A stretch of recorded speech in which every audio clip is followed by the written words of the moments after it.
ফিলিস্তিনিদের প্রতি সংহতি জানিয়ে ডাকা মার্চ ফর গাজা কর্মসূচিতে অংশ নিতে রাজধানীর সোহরাওয়ার্দী উদ্যানের অভিমুখে নেমেছে মানুষের ঢল।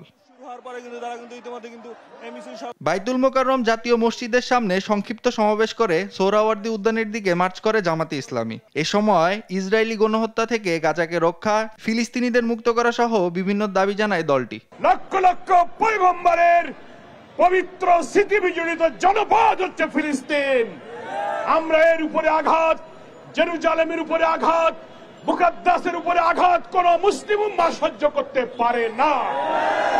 দুপুরের পর রাজধানীর 5টি পয়েন্ট থেকে সোহরাওয়ার্দী উদ্যান অভিমুখে যাত্রা শুরু করবে বিভিন্ন দল ও সংগঠন, যেখানে অংশ নেবে বিএনপি, হেফাজতে ইসলাম, জাতীয় নাগরিক পার্টি, এনসিপি সহ বিভিন্ন রাজনৈতিক ও সংগঠন।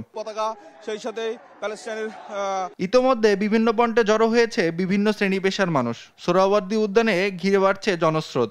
গণহত্যার বিচারের পাশাপাশি নেতানিয়াহুর বিচার ও ইসরায়েলি পণ্য বর্জনের আহ্বান জানান তারা।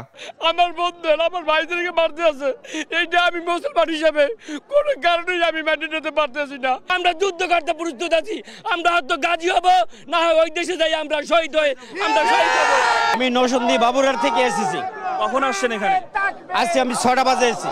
আমার উদ্দেশ্য হলো যে আমাদের বাংলাদেশ থেকে যাতে একটা শক্ত মেসেজ যায় যে আমরা ফিলিস্তিনের পক্ষে আছি, এবং আমাদের নিয়ত আছে যে আমরা যদি জিহাদের ডাক দেয় আমরা ফিলিস্তিনে যাব ইনশাআল্লাহ।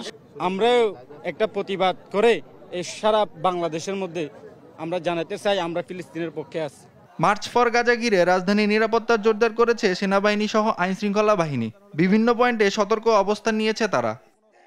নাইম আফসান, দেশ টিভি, ঢাকা।